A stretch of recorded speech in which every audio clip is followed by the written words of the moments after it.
కొన్ని పచ్చి నిజాల గురించి మనం మాట్లాడుకుందాం. ఎవ్వరికి ఎక్కువగా కేరింగ్ ఇవ్వకండి. అలా ఇవ్వడం వల్ల మిమ్మల్ని చులకనగా చూస్తారు, మీకు వాల్యూ అనేది ఉండదు. ఎందుకంటే మేము తోపులమేమో తురుములమేమో అందుకే మాకు ఇంత కేరింగ్ ఇస్తున్నారు అనుకుంటారు.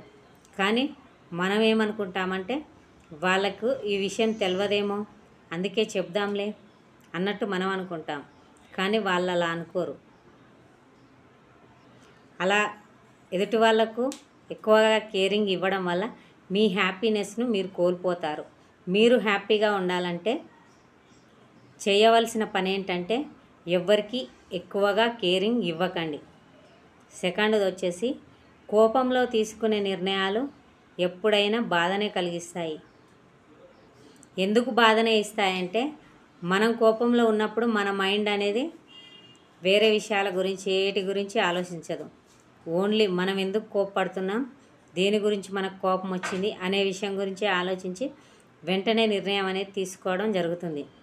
తర్వాత కోపం తగ్గాక ఎంత బాధపడినా ఏం లాభం ఉండదనే విషయాన్ని అర్థం చేసుకోండి.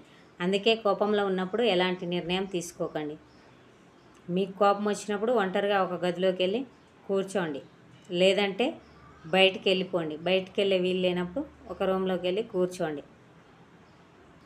కానీ నిర్ణయాలు మాత్రం తీసుకోవద్దు. థర్డ్ వచ్చేసి నీతి నిజాయితీగా ఉండడం. ఇలా ఉండడం వల్ల మిమ్మల్ని జనాలు దూరం పెడతారు. ఎందుకంటే మీరన్నీ నీతిగా నిజాయితీగా మాట్లాడతారు కదా, వాళ్ళకు నచ్చదన్నమాట. వాళ్ళకు కావాల్సింది అబద్ధాలు, సొల్లు కబుర్లు, ఇతరుల మీద పిచ్చి పిచ్చి జోకులు వేయడాలు ఇలాంటివి నచ్చుతాయి. కాబట్టి మీరు అలా చేయడం వల్ల, ఇలా పిచ్చి పిచ్చి జోకులు ఇలాంటివి చేయడం వల్ల ఎదుటి వాళ్ళు బాధపడతారని మీరు ఆలోచిస్తారు. లేదంటే వేరే వాళ్ళ గురించి తప్పుగా మాట్లాడతారు. కాబట్టి ఇలా మాట్లాడడం వల్ల వాళ్ళు బాధపడతారు అని మీరు చెప్పిరనుకో ఒక మాట, వాళ్ళకు నచ్చదన్నమాట. వేరే వాళ్ళ గురించి మాట్లాడడమే కాదు, వీళ్ళు ఏమైనా మిస్టేక్ చేసినా అరే ఇది చేస్తే ఇలా జరుగుతుంది, ఇలా చేయకపోవడం మంచిదని ఒక మాట చెప్పారనుకో, కథం అంతటితోటి మిమ్మల్ని కట్ చేస్తారు, మిమ్మల్ని అవాయిడ్ చేయడం మొదలు పెడతారు.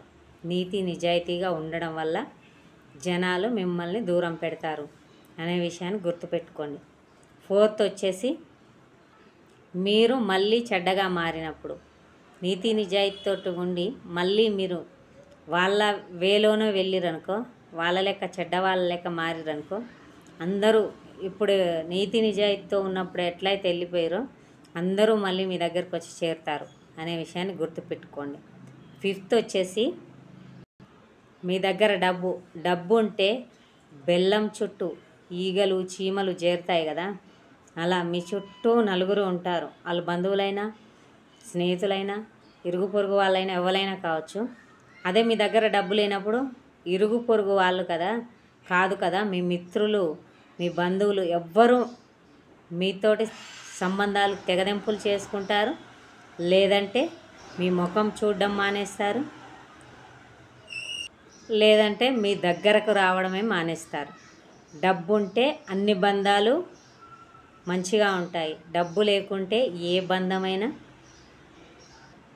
విడిపోతుందనే విషయాన్ని గుర్తుపెట్టుకోండి. అంటే నేను అందరి గురించి మాట్లాడట్లేదు ఇక్కడ, విడిపోతుందని. కొంతమంది ఉంటారు డబ్బు ఉంటే మాత్రమే వాల్యూను, మనుషులకు అదే విలువను, మనుషుల దగ్గరికి రావడం, డబ్బులు ఉన్నాయి కదా వాటిని చూసి వస్తారన్నమాట, వాళ్ళ అవసరం ఉంటుంది కాబట్టి. సో ఓకే ఫ్రెండ్స్, మీకు ఈ 5 పాయింట్లలో ఏ పాయింట్ మీకు జరిగిందో ఖచ్చితంగా ఏదో ఒకటి ఫేస్ చేసే ఉంటారు. ఆ కామెంట్ గురించి 1 అయితే 1, 2 అయితే 2, 5th వరకు చెప్పాను కదా, వాటిల్లో ఏది మీకు మ్యాచ్ అయిందో కామెంట్ ఖచ్చితంగా చేయండి. వీడియోస్ నచ్చితే like and share and subscribe చేసుకోండి.